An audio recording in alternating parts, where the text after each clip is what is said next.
Colégio Cotete apresenta Cotete Podcast. Entrevista, curiosidades, informação, apresentação. Professor Rogers. Olá, sejam bem-vindos a mais uma edição do Cotete, o podcast do Colégio Cotete.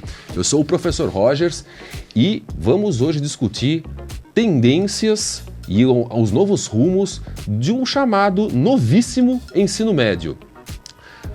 Muitos têm sido discutido o novo ensino médio, né? No passado, os pais visitam escolas, principalmente os alunos que estão no ensino médio, e sempre vieram com a questão, como funciona o novo ensino médio, né? Mas agora nós estamos num novo patamar para descobrir o novíssimo ensino médio. E é claro, eu não vou tocar esse assunto sozinho, eu trago uma de peso aqui, né? Um profissional de peso aqui, né, que sabe tudo de ensino médio, grades curriculares, parte pedagógica. Ele é formado em matemática, tá?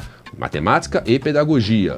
É o diretor pedagógico do Colégio Cotete. Apresento vocês, Marcelo Rodrigues, professor Marcelo Rodrigues. Olá, Rogers. Boa tarde, um prazer estar aqui com vocês, né, para a gente tocar essa demanda aí.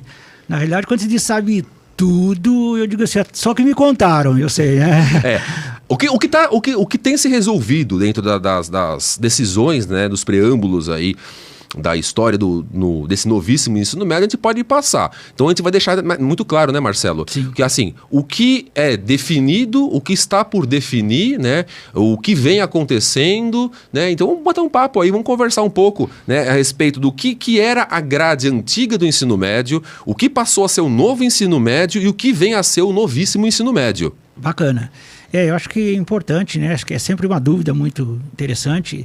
E eu acho que vale a pena a gente voltar um pouquinho no tempo, Rogers, para a gente entender quando que a gente começou a falar sobre essa questão de novo ensino médio, para a gente, né, trazer para os dias de hoje.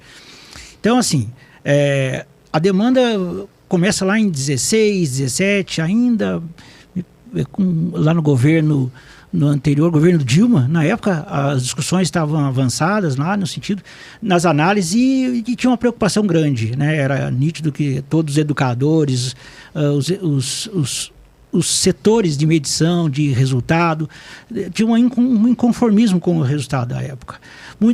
Acontecia muito aluno do ensino médio deixando o ensino médio, porque eles se preocupavam com... Não tinha engajamento, então eles se preocupavam em deixar, vou trabalhar, eu não quero saber disso aqui. O ensino médio não era um atrativo, não retinha o aluno com perspectiva futura. E essas coisas foram incomodando, obviamente, todo mundo. E os nossos resultados em relação a avaliações externas, internacionais, não traziam resultados interessantes. Então, naquela época lá, tinha necessidade de fazer algum movimento, né? Então, o novo ensino médio começa lá. Eu vou trazer aqui, para ajudar a gente a entender esse percurso um pouquinho, uma tela aqui, quer ver? Acho que dá para vocês verem aqui. Eu tenho relembrando aqui para a gente poder pegar. Bom, lá em 2017, então, por conta dessa demanda toda, surge a lei do novo ensino médio lá, que é a 13.415, que até hoje estabelece os padrões de que nós estamos utilizando em todo esse percurso desde lá, né? Aí, olha só, em 2018 surgem as diretrizes curriculares, então esclarecendo qual era a característica desse novo modelo que estava se estabelecendo. Em 2018 lá, os itinerários formativos, que foi uma novidade para a época. Que isso a gente vai discutir com mais profundidade mais para frente, né? Fala um pouquinho sobre isso aqui, né? Depois, na sequência, em 21, aí estabeleceu-se uma coisa bacana, porque em 20 veio a pandemia, e aí aquele susto para tudo, porque o que pode, o que não pode, o que dá para fazer. Em 21, já retomando as questões de escola, principalmente no modelo presencial, aí o cronograma de implementação surge, então, nessa portaria, em 21, para início em 22. Certo. Então, o que começou a acontecer em 22, pós-pandemia, todo mundo teve que, em 22, montar o seu novo padrão, né, com uma nova característica que diziam as legislações todas aqui. Isso começou a acontecer. Em 23, a gente teve um próximo passo, que foi aqui que a gente conseguiu que todos os estados tivessem definido seus currículos. Parecia que a coisa estava encaixando para todo mundo, então tinha no cenário nacional já um bom encaminhamento acontecendo. Eu lembro que o ano passado eu lembro, né, durante as minhas aulas eu falei assim, puxa vida, até que enfim o novo ensino médio parece que ele se enquadrou, ele assentou, mas não, né? Para nossa surpresa, né? Bom, aí no atual governo, em 2023 já, porque o que começou a acontecer? Fruto daquela introdução dos itinerários formativos, houve uma diversificação muito grande dos processos. Imagina no Brasil, um país nosso continental, cada um entendendo que um itinerário era importante, o outro não era, e aí o que isso pode, o que não pode. O entendimento desses itinerários ficou um pouco, eu diria que não comum, não estava tão padronizado. Então, Marcelo, vamos de repente, vamos esmiuçar um pouco também, talvez a definição do que seria um itinerário formativo, porque dentro do novo ensino médio, né, ele surge com uma proposta para uma otimização das práticas curriculares dentro do ensino médio. Exatamente. Né? Tá? E assim, o que viria a ser o chamado itinerário formativo para quem não conhece? Vamos ver, tem de repente, alguns pais, algumas famílias, alguns alunos que têm os jovens no fundamental, anos finais, anos iniciais, e falam assim, puxa, não chegaram ainda no ensino médio. O que seria, então, esse itinerário formativo dentro do ensino médio? Bacana. Então eu vou pedir aqui para passar uma próxima tela para mim, que vai me ajudar. Quer ver, ó? A estrutura do novo ensino médio, o que é a formação geral básica? Antes de falar do itinerário aqui, para a gente entender melhor, o que é a formação geral básica? É o que era tradicional, português, matemática, história, geografia, ciência, biologia, química. As disciplinas clássicas estão na formação geral básica, ou seja, é aquilo que, independente se o aluno é da escola pública, particular, do Nordeste, do Sudeste e de qualquer local, ele precisaria ter acesso a essas informações, que é o básico para uma continuidade de estudos futuro, enfim. E aí, os itinerários vieram com uma novidade da época, com a possibilidade de a gente trabalhar uma intervenção diferenciada. Então, disciplinas que eu promovo para os alunos, e aí de forma até opcional, os alunos podendo escolher, que foi uma grande novidade do ensino médio, a possibilidade do aluno ter escolhas dentro do currículo completo. Os itinerários permitem que a gente avance com aprofundamento em determinadas disciplinas, permite uma iniciação e investigação até científica, novos modelos de avaliação, processos de agregar alunos de séries, interséries dentro da mesma escola, não precisaria ser necessariamente mais na mesma turma, então o aluno podia conjugar, e eles podendo escolher, o que a gente acha que é muito bacana. Marcelo, me corrija se eu estiver errado, agora que acabou de me ocorrer uma lembrança pretérita, né, que antes do novo modelo de ensino médio, antes de incutir os itinerários formativos, isso daí era um papel ali bastante penoso dos coordenadores pedagógicos, né, junto aos professores e também dos professores, porque dentro da formação geral básica, antes de existir os itinerários formativos, isso eram propostas de coordenadores, da direção, de coordenadores, junto ao quadro docente, para que, na verdade, houvesse esse aprofundamento, para que houvesse as questões interdisciplinares. Me corrija se estiver errado. Sim, não, está perfeito. Porque, na realidade, assim, com qual intenção? Fizesse um projeto diferente, para poder estimular o aluno, tudo. Então, era a aula diferente, é um modelo. Hoje é uma pedagogia diferente, é uma introdução diferente, cada um ficava achando um recurso, tudo para buscar o engajamento do aluno. Agora, quando surgiram os itinerários, isso ficou muito tranquilo de fazer. Então, tirou aquele peso do professor de química, física, que ele tinha grade para cumprir, ele tem aquele programação que ele precisa dar. Agora, justamente, né? O cronograma, né? E o professor falava, eu faço o que é diferente, deixo de dar parte, e qual vai ser a cobrança, né? E hoje existe um slot específico para poder acomodar essa... Isso está mais tranquilo de ser feito, né? Voltando um pouquinho só na tela anterior lá, só para me fechar aqui a ideia. Então, o que aconteceu? Com essa questão toda, chegou em 23, no início já de 23, o governo atual percebeu que isso estava então um pouco fora do... Eu diria que fora da... Não é do controle, mas estava diversificado de um tanto que não estavam conseguindo entender essa questão para onde ia. Processos muito diferenciados e a formação geral básica. Muitos dos professores sentindo ausência porque a carga horária tinha sido reduzida. Certo. Então ela era limitada para a formação geral básica. Então o professor de química dizia assim, eu não dou conta, o material que está na minha mão eu não consigo mais. E qualquer disciplina básica estava acuado, eles estavam se sentindo acuados. Então houve então uma necessidade de uma consulta pública e o governo abriu via MEC para quaisquer pessoas, alunos participaram, profissionais, professores, todo mundo foi lá e deu sua opinião do como é que estava sentindo isso. E aí eles entenderam por fazer a suspensão da implantação. Então, observem, em 22 iniciou a implantação, em 23, ainda em 23, interrompeu a implantação. Que você tinha me explicado anteriormente, Marcelo, que dentro dessa nova proposta, ele ficaria 22, 23, com um fechamento total do ciclo de 3 anos no ensino médio em 24, não é isso? 24, com a grande expectativa de que aí o ensino médio novo gerasse um Enem diferenciado isso também. Isso a gente vai discutir mais adiante também. Segura um pouquinho.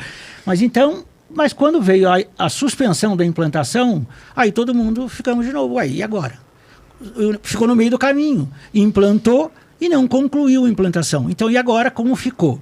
Aí vai projeto de lei, pessoal, senador, deputado, com projeto, bate aqui, discute lá, governo querendo fazer de um jeito. Bom, resumo da história. Chegou agora, então acabou de ser aprovado, lá foi aprovado recentemente lá no Congresso, pelas 2 casas já, o projeto de lei 5230 de 23, na realidade, né, porque ele começou lá atrás, que eles estão chamando de um novíssimo ensino médio. Então, na realidade, é um ajuste do que estava sendo implantado para agora, eu diria que uma nova implantação. Certo. Porque toda vez que a gente começa um projeto novo, eu tenho que pegar a primeira série, segunda série, terceira série. Então, ele zera e começa de novo. Óbvio que agora nós já passamos por uma experiência de implantação. Então, agora a gente já tem como fazer isso de uma forma, já não é mais todo estranho, né? Certo. Marcelo, antes de eu continuar, assim, antes da continuidade desse processo, para deixar claro, porque dentro desse podcast, imagina que tem alunos da comunidade Cotete e pessoas que não são da comunidade Cotete. Eu gostaria de explicar contar uma coisa para vocês, tá? Primeiramente, a estrutura, todo o arrimo, né, com relação ao sistema de educação implantado pelo Cotete, do sistema Bernoulli, tá? Tanto é que todos esses gráficos, foram todos gerados através do Bernoulli. Eles promovem capacitações ininterruptas para a gente ali, né, para professores, a direção, a parte de gestão, coordenadores, né? Então, Marcelo, enquanto diretor pedagógico, está sempre em contato com a equipe do Bernoulli, fazendo todos os ajustes. Eles são muito antenados, muito atualizados, está sempre reciclando, né, as informações e nos norteando, né, Marcelo? Sim. Né? Eu, à frente da coordenação pedagógica do ensino médio, depois nós temos a professora Milena, que é do Fundamental anos finais, temos a professora Helena, educação infantil, fundamental anos iniciais, enfim, né? Então, assim, só para o pessoal poder entender um pouco, né, Marcelo? De onde nós estamos tirando isso? Da onde está isso, sendo isso aqui? Então, isso aqui nós não estamos elocubrando, dizendo, isso aqui tem um trabalho de uma equipe muito maior, sem contar, Marcelo, que eu, por várias vezes, eu vou contar aqui para eles agora. Por várias vezes eu entro na sala do Marcelo de vez em quando, que a gente vai despachar alguma coisa, né? Acontece algum pormenor. E eu estou lá, o que o Marcelo está fazendo? Assistindo, lendo minuta, abrindo documento do MEC para puxar, porque isso daí está em constante mudança ultimamente, né? E você está sempre se atualizando, né? Para ver que rumo, né, que a gente vai, se dá para seguir com isso, o ano que vem a gente precisa mudar alguma coisa. Então, assim, além dos estudos, né, meus estudos, os estudos do Marcelo, né, pessoais, troca de figurinha entre nós, ainda temos o arrimo do sistema Bernoulli nesse sentido, tá? Exato. E o que é bem bacana é que como eles estão no Brasil todo, né, para quem também não sabe, o sistema Bernoulli tem hoje gerenciamento de mais de 900 escolas no Brasil todo. Então, eles estão muito antenados no que é possível e o que não é possível em cada estado. A legislação eles conhecem demais. E eles têm uma equipe dedicada ao ensino médio, à legislação para o ensino médio. Principalmente quando apontou essa mudança toda, eles designaram uma equipe, então, com quem a gente conversa efetivamente, assim, sistematicamente. Isso aqui é fruto de uma reunião nossa da semana última agora, que passou. Então, isso é muito bacana, porque nós não ficamos aqui sozinhos achando que é melhor assim, achando que é melhor assado. Nós temos como pano de fundo toda a legislação, obviamente. Contamos também com um belo apoio, eu preciso aqui dizer, da nossa diretoria de ensino de Taubaté, né, as supervisoras que estão sempre conosco lá na escola também, fazendo uma ponte bem bacana em termos de legislação, o que é possível, o que não é. Então eu queria deixar aqui também um agradecimento às profissionais lá que sempre estão nos ajudando também, mas efetivamente é muita informação. Sozinho aqui a gente não daria conta de fazer o melhor na ponta e o mais rápido possível, né? Mas vamos voltar aqui, Rogers. Então ficou o seguinte, e aí nós estamos aguardando agora, em 24, com os debates todos lá, aprovou. PL, ok. Agora, quais são os próximos passos? Né? E assim, mas por que assim, Marcelo? Assim, só retomando um pouco e frisando novamente, qual foi o elemento que fez com que de novo passasse a ter uma rediscussão do novíssimo? Foi em cima dos itinerários? Também. Vou te mostrar aqui um pouquinho, né? Só para a gente virar para lá e deixar essa tela aqui. Próximo passo agora, a gente aguarda sanção da presidente. Né? O presidente Lula vai com isso na mão agora, porque foi aprovado no Congresso, 2 casas, vai para o presidente. A hora que o presidente aprova, aí isso aqui deixa de ser um projeto de lei, vira a nova lei do novo ensino médio, então, e aí vai para os trâmites. Então, os departamentos agora vão fazer aquilo que foi feito lá atrás, né? As portarias, os programas de introdução de quando acontece o quê, em que ano, como é que vai ser feito isso. Certo. Isso é o que fica na frente, né? Mas para te responder melhor, eu vou na próxima tela, então. Quer ver? Vamos aqui, mais uma tela, por favor. Aqui, ó. Olha só, eu tentei aqui um resumo aqui também, que vai deixar bem bacana para a gente entender essa mudança. Então, nesse novo, o que é esse novíssimo? Né? O que muda em relação ao novo? Certo. Vamos lá. Atualmente, a carga horária era formação geral básica, que eram as clássicas, português, matemática, história, geografia, tá lá. Era designada 1.800 horas para ela. Eu estou dizendo aqui 1.800 horas no curso, como todo, nas 3 séries. Primeira, terceira série do ensino médio. Isso. Uhum. E uma carga mínima de 1.200 horas para os itinerários. Então aí compunha, qualquer escola no Brasil hoje tinha que ter 3.000 horas ou acima. Das 3 séries. O antigo, então, pera um pouquinho só. O antigo ensino médio, ele tinha 3.000 horas, a formação geral básica, que era a única que tinha até então. Com o novo ensino médio, há uma divisão de 1.800 horas para formação geral básica e designaram 1.200 horas para os itinerários formativos, é isso? Exato. Ainda que algumas escolas antes tinham menos de 3.000. Então 3.000 também foi um novo referencial. A partir dali, no mínimo 3.000. E nessa configuração aqui, 1.800 para formação geral básica e o mínimo de 1.200. Então, tinha uma escola com 3.300, 3.000, aí não tem problema. Certo. Bom, o que mudou, o que está mudando nesse novíssimo, então, agora? Vamos lá, vamos trazer para cá. Como vai ficar? A carga horária daqui, ó, da formação geral básica, olha só o salto que deu, de 1.800 para 2.400. Certo. Ótimo. Aqui vamos conseguir restabelecer, então, aquele déficit que os profissionais de cada área estavam encontrando. Então, agora a gente consegue restabelecer essa questão. E olha só que coisa bacana aqui, ó, a carga mínima que caiu para 600, mas ela é mínima. Uhum. Então, agora cada instituição, cada escola... Estou dizendo aqui, vou falar um pouco da particular, porque é o nosso caso. É claro que agora os conselhos estaduais de educação vão definir o projeto para as redes públicas. Perfeito. Né, então São Paulo decide ser, ou Minas, enfim, cada um define dentro desse padrão aqui. Mas as escolas particulares têm uma liberdade, independente do que acontece na escola pública. Obviamente, aquilo que o conselho estadual não delibera. Certo. Então, a escola pública normalmente tem essa liberdade para a gente poder construir a grade a partir dessa formação aqui, então. Só reforçando para o pessoal também, que assim, para os leigos na parte de educação, muitas pessoas de repente pensam que é o seguinte, que as escolas particulares, elas são senhoras de si e determinam toda a estrutura. Não. Como qualquer instituição, né? Enfim, nós seguimos leis, né, Marcelo? Sim, supervisionados pelas diretorias de ensino. Uhum. Né? E eles, a diferença é que eles sabem que a escola particular, em alguns detalhes, tem uma liberdade para fazer um projeto ou outro. Tanto que, se formos aqui na nossa cidade, aqui em Taubaté, por exemplo, são N escolas particulares. Cada um tem o seu projeto de ensino médio hoje diferenciado. Uhum. O que já não acontece na escola pública, porque há o padrão estabelecido lá.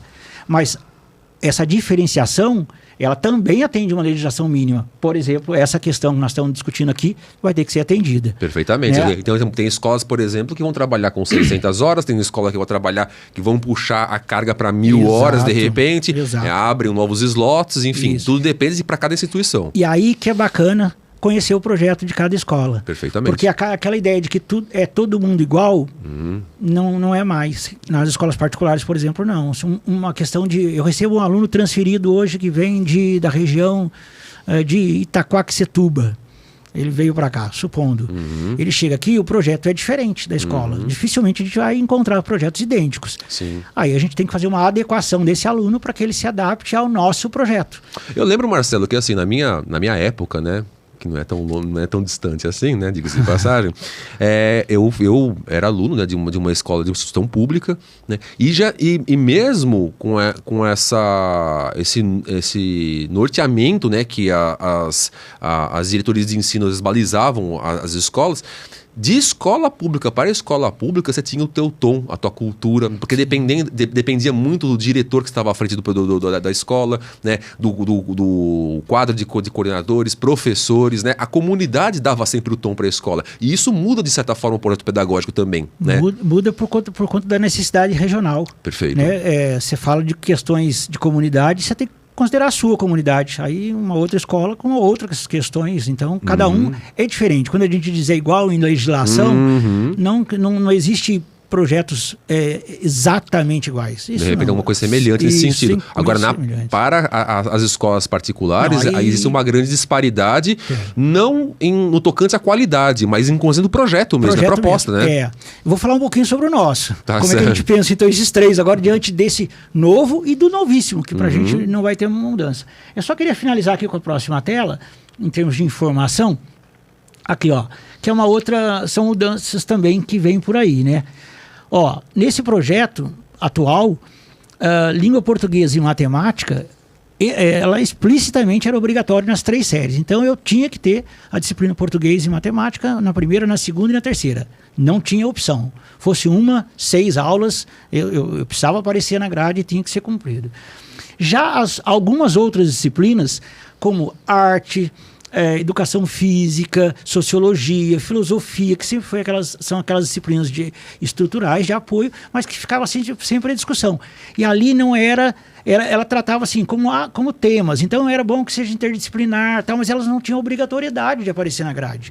Então ficava sempre o professor de filosofia, perdi minhas aulas, a sociologia agora não é mais importante. Não, claro que é importante, mas ela não era discriminada. Nesse novíssimo agora, no texto já do projeto de lei, qual a gente teve a oportunidade de ter acesso, olha aqui, ele já traz todas essas, ó, língua portuguesa, língua inglesa, artes, educação física, matemática, biologia, física, química, sociologia, geografia e história.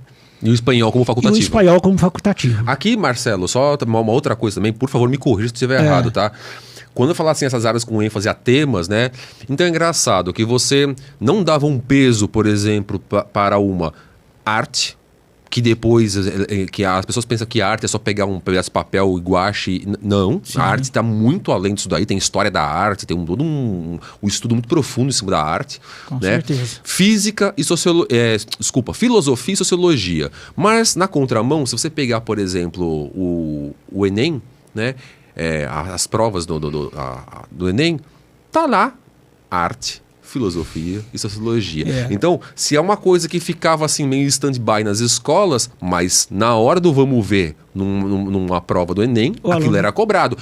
Sim, de forma interdisciplinar, né? Como sempre foi o Enem, né? Geralmente conjugando várias disciplinas no mesmo corpo de questão. Mas tinha, né? Sim, sim. E aqui, assim, olha só, lá quando ele obrigava português e matemática, né, aqui ele cita que todas essas têm obrigatoriamente que estarem na grade, mas não diz em quais séries. Então isso também é uma liberdade bacana. Certo. Porque a escola vai poder fazer, olha, agora eu interessa o projeto que seja assim, com mais carga nessa primeira série, na segunda diminui, na terceira, de acordo com cada um. Isso vai ficar um pouco mais claro quando você falar da nota da proposta, né? Vamos lá então, vamos aproveitar o gancho já vamos para isso.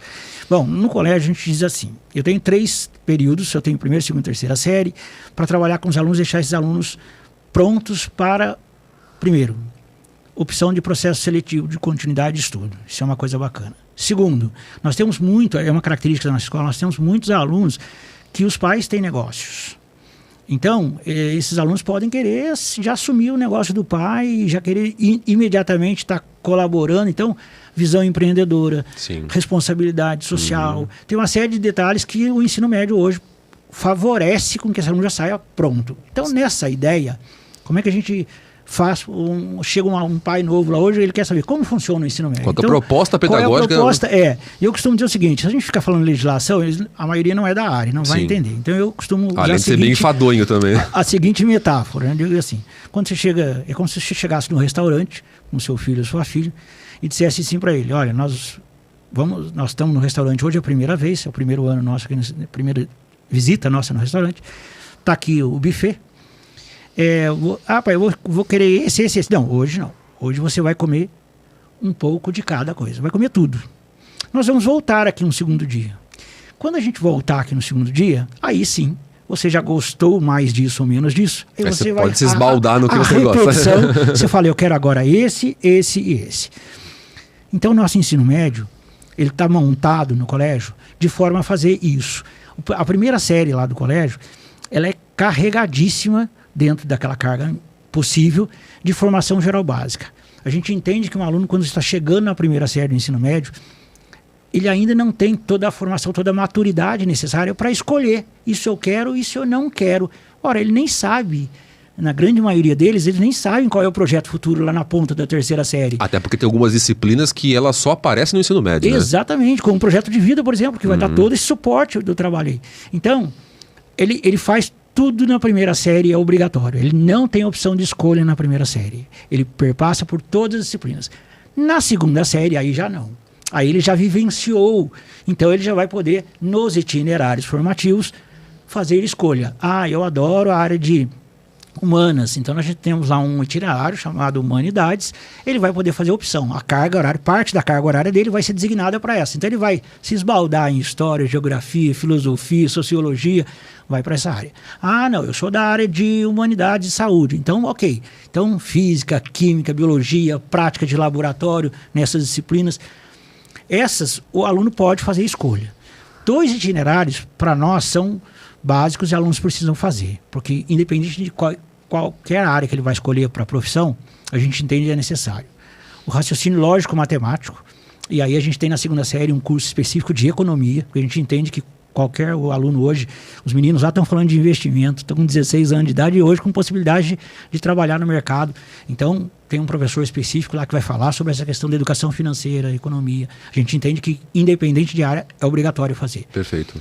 Produção de texto, produzir um bom texto, ter acesso a uma boa parte ortográfica, enfim, toda aquela questão de linguagens que a gente vai abrir mão, e o inglês.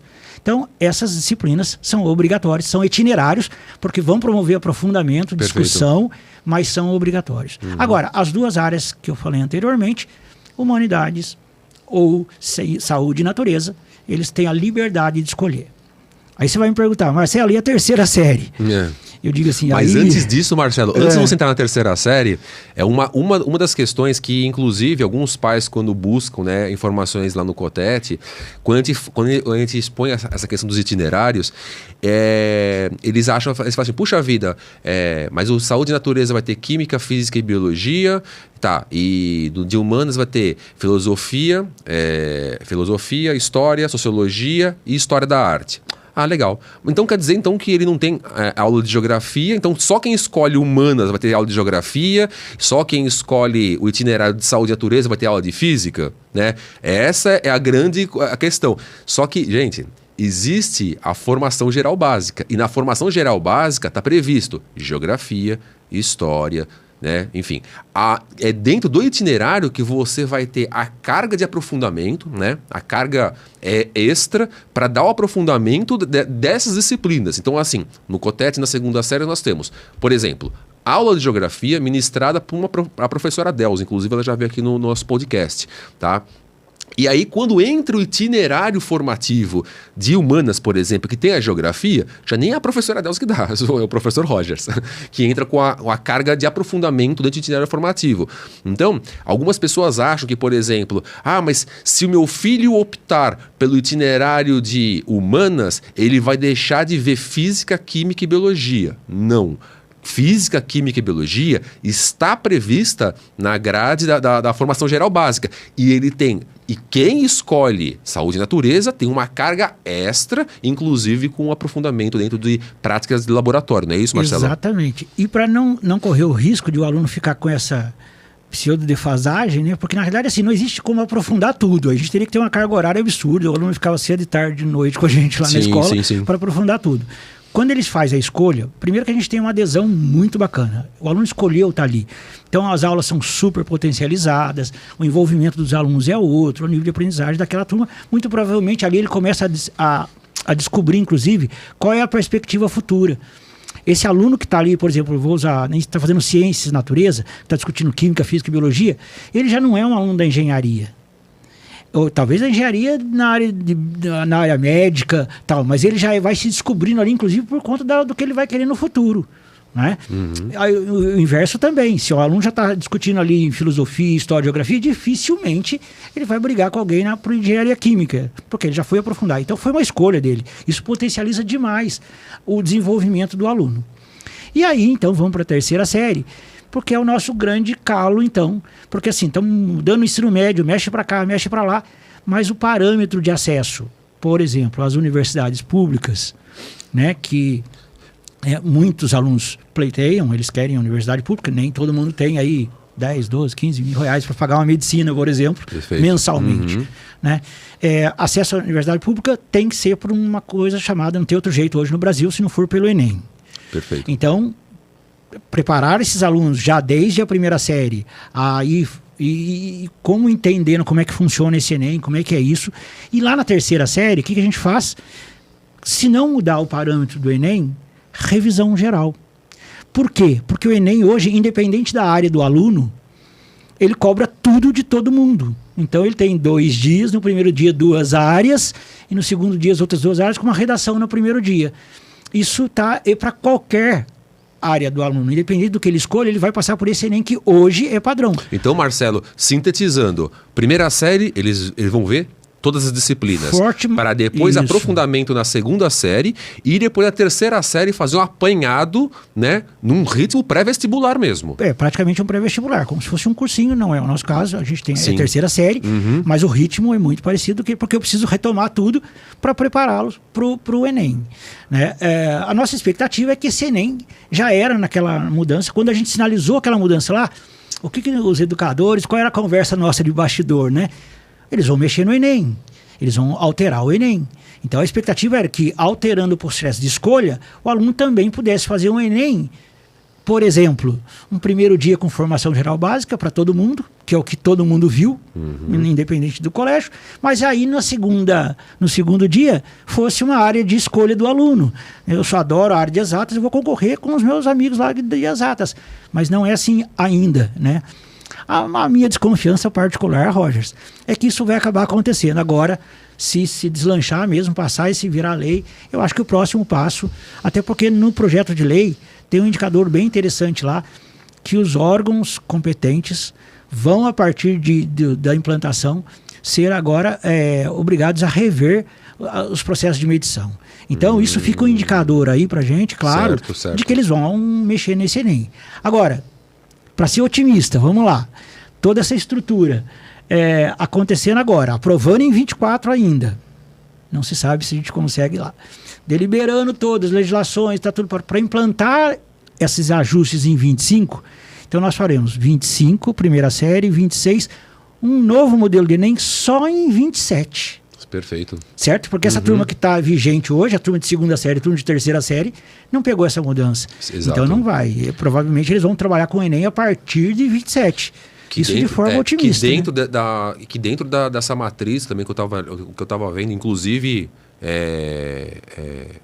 apreciando aí as ponderações da equipe do Bernoulli, né? Eu participei de algumas.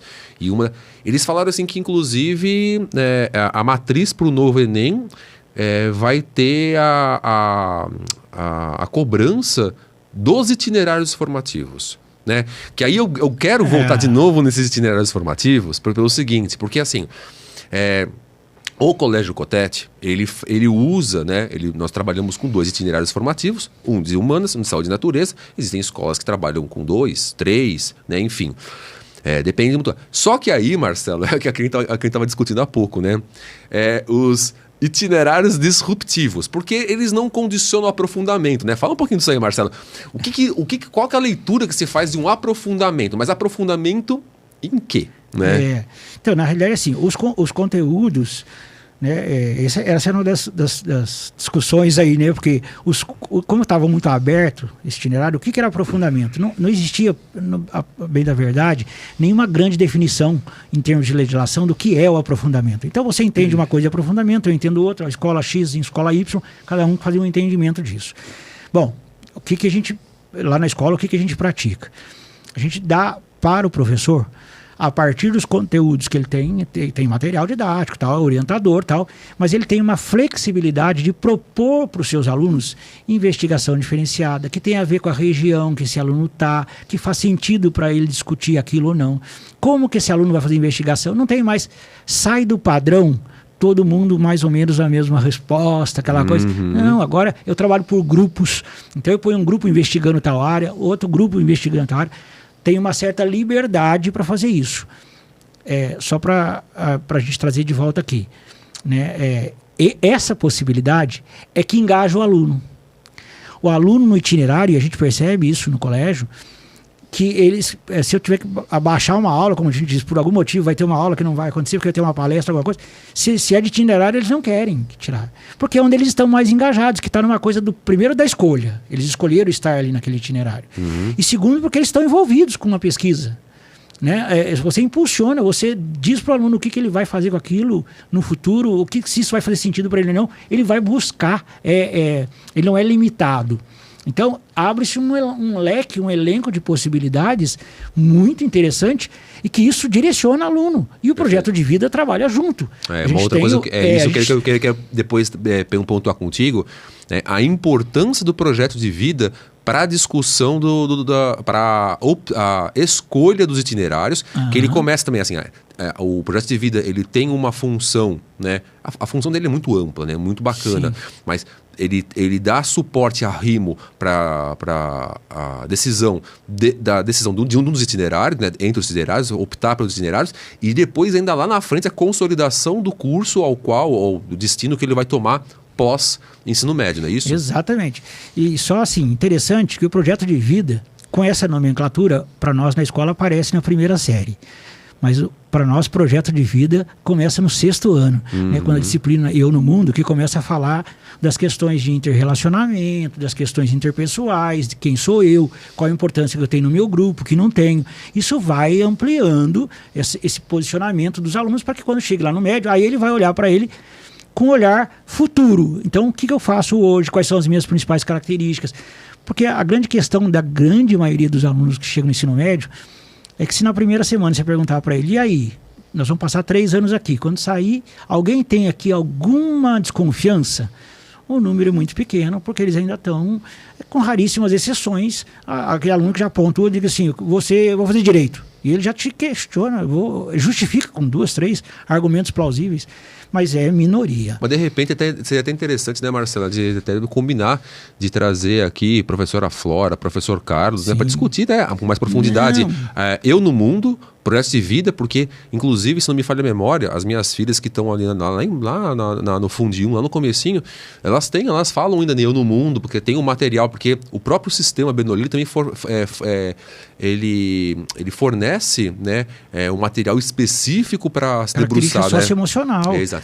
Isso trabalhado desde o infantil. A última turma do infantil começa esse trabalho e ele vai perpassando e culmina com o projeto de vida, com a disciplina chamada projeto de vida, né? São profissionais, são psicólogos que atuam no colégio ao longo desse processo com os alunos para entender a dinâmica e poder fazer orientação. Né? A gente brinca o seguinte, que esses tempos atrás teve um aluno do ensino médio que chegou na minha sala que queria conversar. Eu acho que provavelmente procurou alguém da equipe e não encontrou por um motivo ou outro. Ele disse, senta aí. Estava mais tranquilo. Eu falei, senta aí, o que você... Ele falou, Marcelo, ele é um aluno de primeira série ainda, de primeira série. Ele disse assim, eu não sei muito o que eu quero ainda, eu vejo o pessoal falando aqui na escola, eu estou errado, eu não sabe ainda. Eu digo, não, amigo, você é normalidade. A normalidade é alguém de primeira série saber com muito detalhe o que quer e por que quer e justificando. Mas você vai ter tempo. Agora, o que é importante? Você vai observar o que você gosta, né? Ele me deu um exemplo que eu achei, aquilo ficou para mim, falei, nossa, como é que aluno Ele disse assim, entendi. E como é que eu vou saber o que eu gosto mais e o que eu não gosto? É que eu tenho mais facilidade? Eu falei, é uma ideia. As disciplinas que você tem mais facilidade, provavelmente, é alguma coisa que já traz um indicador bacana, você parte daí. Ele disse assim, é verdade. Mas tem uma coisa, sábado à tarde, se eu tiver que ficar estudando, olha só, sábado à tarde, se eu tiver que ficar estudando para uma avaliação que tem segunda-feira, um dia de sol, e um amigo me liga, convidando para ir para o clube, essa disciplina, se eu falar para ele que eu vou ficar estudando, eu adoro essa disciplina, pode ser um indicador, né? Eu falei assim, perfeito. Pode ser um indicador. Perfeito. Quando ele disse isso, assim, porque é aquilo, ele não vai fazendo sacrifício, ele está na zona do prazer. Sim. Então ele deixou o prazer momentâneo, mas ele ficou não para o sacrifício, ele ficou para uma coisa que ele gosta. Então... Como comer o sorvete depois do arroz e feijão. Exatamente. Então, essa é a função do projeto de vida do professor. É estabelecer com os meninos, ajudando eles a entenderem o que pode ser favorável e o que não é, mas que é necessário, enfim. E vai fazendo essa discussão. Tem 3 anos para fazer essa discussão, para ajudá-los com que, quando chegue na 3ª série, eles estejam já no encaminhamento. A bem da verdade, a gente lá na escola tem assim, no final da 2ª série, os alunos já predeterminam a área. Ele já sabe se são de exatas, se é das engenharias, não, se sou de humanas. Isso ele já tem. Essa roupagem eles já chegam. Aí ele determinar o curso, que aí é uma outra coisa bacana também, né? Pegar esses meninos, fazer feira de vestibular, influenciar, acessar material de informação, levar profissionais, que a gente faz muito na escola, leva os profissionais para lá para conversar sobre as diversas áreas, para que eles olhem, por exemplo, nossa, isso aí parece ser uma coisa interessante, enfim. O ensino médio é um grande barato. Sim, né? É um campo bastante vasto. É uma escola, eu digo assim, a escola toda é viva o tempo todo. Mas o ensino médio tem uma coisa, porque você pega esses meninos felizes num dia, triste no outro, angustiado, brigou com a namorada, aquela coisa tanto. E isso tudo vai formando, mas é muito bacana quando a gente vê esses meninos saindo na ponta, né, no último dia dizendo... Eu falo por mim, né, Marcelo, 25 anos na área de educação, desses 25 anos dentro do ensino médio e curso e o sistema pré-vestibular, né, e não enjoa. Ele está sempre em movimento, não existe rotina. Se alguém acha que já aprendeu tudo na vida, essa moçada e as dinâmicas do ensino médio sempre mostram que você está sempre em constante aprendizado, né? Que é uma via de mão dupla, né? Nós ensinamos alunos e os alunos nos ensinam também, né? Essa troca é muito... E que cada segmento tem sua particularidade. Porque se você entrar na educação infantil, nossa senhora, né? Por isso que a escola é bacana, a escola é viva, né? A escola não é repetição. Então, quando a gente abre um ano letivo, a gente não diz assim, mais um ano. Não é mais um ano, definitivamente não é mais um ano. Vai ser o ano. Porque muita coisa vai acontecer ali, muita coisa que está no nosso controle, muita coisa que não está no nosso controle, que faz com que a gente vá também se adaptando, se ajeitando. Mas acho que o objetivo grande nosso lá é fazer com que aqueles meninos, primeiro, sintam prazer em acordar, ir para o colégio, passar o tempo grande que eles passam conosco lá, mas de uma forma, um dia mais, outro dia menos, mas numa média prazerosa, buscando conhecimento, entendendo o que está sendo feito por eles, discutindo, questionando, que isso faz parte, é bacana que seja assim, né? Dentro de uma forma respeitosa, de uma maneira que é o que a gente normalmente encontra, mas fazendo com que esses meninos olhem para o mercado externo, porque a gente no ensino médio está falando deles, muito mais deles para fora do que com a gente ali. Que também é que é justamente uma das nossas preocupações, que muito se bate em cima de vestibular, né? E isso daí acaba até... Se você não souber conversar isso, você acaba ruindo, né, a parte psicológica dos alunos. E de professores também, né? Diga-se de passagem, porque também o professor tem aquela carga, aquela incumbência, sente, né? A pressão, né? Exatamente. Né? E o nosso entendimento, né, Marcelo, é que o ensino médio está preparando o aluno também para a vida, né? Como Exatamente. Você bem disse. De repente, no projeto de vida daquele aluno, ele não vai sair do ensino médio, ele vai assumir uma empresa do pai, por exemplo, né? Ou de repente vai migrar para uma capacitação técnica, enfim, possibilidades inúmeras. Então, a gente tem que preparar, né, esse aluno para de repente, sentar-se à mesa de uma seleção, né, de uma reunião de seleção, né, com relação ao RH, né, conversar com um headhunter, enfim, ele precisa ter todas esses contatos e experiências, né, noção de cidadania, valores, enfim, todo aquele pacote que é o que a vida adulta vai proporcionar pra gente, né, lá pra frente. Exatamente. É muito diverso esse cenário, né? Uhum. Então, por isso que a gente diz assim, quando a gente pergunta para um pai, né, quando está chegando no colégio, qual é a perspectiva para o seu filho, né?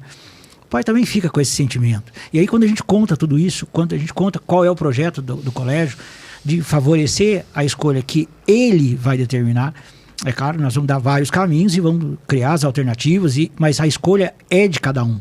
Então, é individual, né? Então, tem turmas e turmas, a gente brinca. Essa turma saiu com uma característica de pré-vestibular. Então, essa turma provavelmente vai, e tem o ano que vem já não, tem uma turma que tem um outro olhar, tem essa turma que é para universidades mais regionais, tem outra não, o ano que vem tem turmas que querem, não é igual para todo mundo. Perfeito. Né? A gente não faz um curso fechado que só vem aqui quem quer X e Y, não, tem X, tem Y, tem Z, tem para todo gosto, porque nós temos, a função é ajudar os alunos a se prepararem. Sim. Para quê? Tem muito a ver com... Aí vem as reticências, né? Reticências, exatamente. Exatamente. Nós estamos quase chegando aí no final aí do nosso bate-papo. E eu queria, Marcelo, te perguntar uma impressão, né, pessoal, profissional, do que você entende, que você...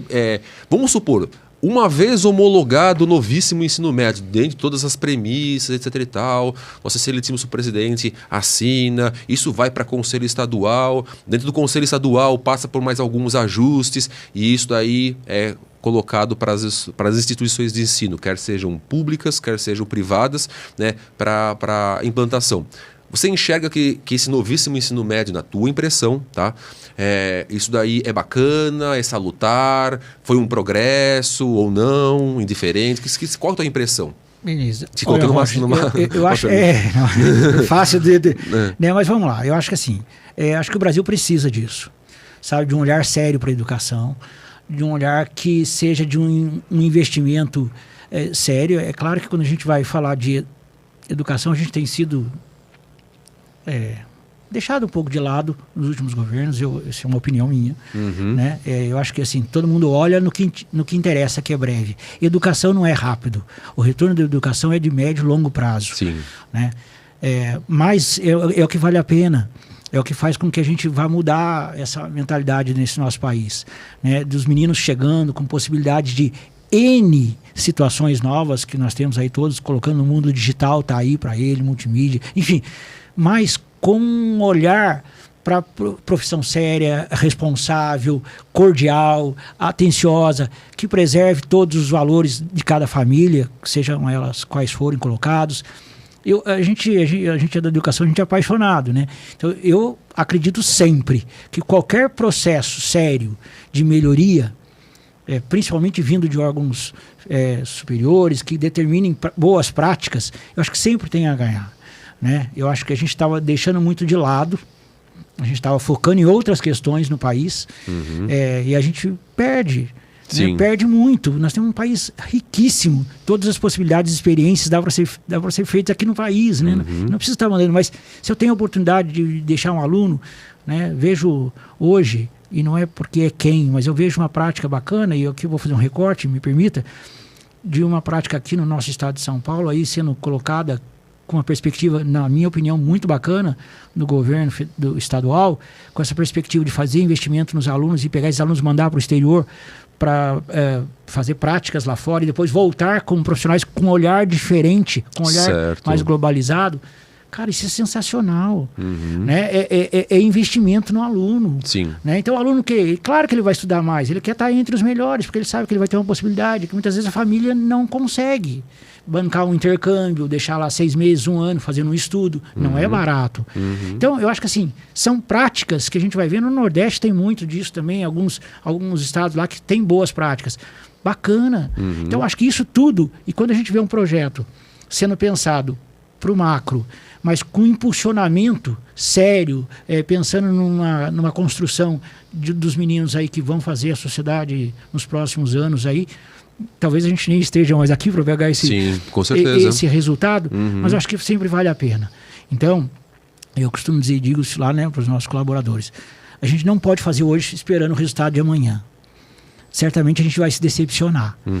Mas quem sabe um dia a gente vai olhar e dizer assim, participei disso, fiz sério, fiz comprometido, né? E como profissional na instituição que nós temos a felicidade de estarmos, que é uma instituição que quer isso, quer promover isso de forma séria, de forma simples, de forma pontual, mas com uma intensidade grande no sentido da intenção. Algumas sementes, né? Algumas sementes, Marcelo, de algumas espécies de vegetais, elas, a partir do momento que elas são plantadas, a árvore só vai frutificar depois de um bom tempo, né? Talvez acho que essa seja a analogia que eu uso para essa tua fala agora da educação. De fato, né? A gente faz um investimento agora, galga agora, né? E que o retorno da educação, ele é de grande angular, né? Ele não vai só proporcionar uma estabilidade, orgulho de maneira focada, né? Dentro de uma família, por exemplo, do tipo, mas meu filho fez isso, ele é assim, ele agora está trabalhando assado. Não, porque na verdade, a partir do momento que a gente vive em sociedade, né? Existe uma mútua relação, né? E se você imaginar, né, com uma estrutura muito mais fortalecida no processo de educação de todos os entes sociais, com acesso a uma educação de boa qualidade, né, com aprimoramentos de acordo com as perspectivas assim, pessoais, né, de cada educando. Você imagina uma sociedade dessa, e que inclusive existe no mundo hoje, né? Por exemplo, a sociedade norueguesa, a japonesa, enfim, países como Singapura, os grandes tigres asiáticos, que investiram no processo de educação e estão colhendo frutos, né? Já há algum tempo, com bastante notoriedade, com bastante progresso, né? E progresso sem se esquecer de olhar para as questões ambientais, enfim, né? E eu acho, quando eu vi essas novas propostas, porque lá atrás, no novo ensino médio, volto de novo nos itinerários formativos, porque é uma coisa assim, que até me corrija se estiver errado, tá? Você acha que de repente não houve uma confusão por parte de algumas instituições, ou talvez uma falta de clareza por parte da legislação? Porque eu vou citar alguns temas itinerários da região metropolitana de São Paulo, tá? Não quero expor, né, nada aqui na região do Vale, não. Estou citando lá da região metropolitana que eu já escutei. Por exemplo, o itinerário formativo de corte e costura. Você está entendendo? Então, assim, isso daí, de repente, não houve um ruído, de repente achar que, por exemplo, um curso de corte e costura é muito bacana. Sim. Eu acho super legal. Mas eu, de repente, vejo como um extracurricular. Será que, de repente, essa questão das atividades extracurriculares, que nós temos no COTET, inclusive, será que, de repente, não teve uma confusão, uma deturpação com o que se entende por aprofundamento? Pois é, mas aí que está a legislação que não foi, penso, clara o suficiente para dizer, por exemplo, que tinha que ter uma interligação. Eu vou fazer o aprofundamento, eu vou fazer uma disciplina onde o aluno já teve uma base, ele teve toda uma... Como na primeira série nós dissemos, ele já fez um caminho. Então agora ele vai fazer um aprofundamento do que ele tá interligado. Não é uma coisa do nada que aparece na escola e eu vou chamar isso de itinerário formativo. Porque senão eu fico fazendo cursos extras e que não estão interligados à questão futura.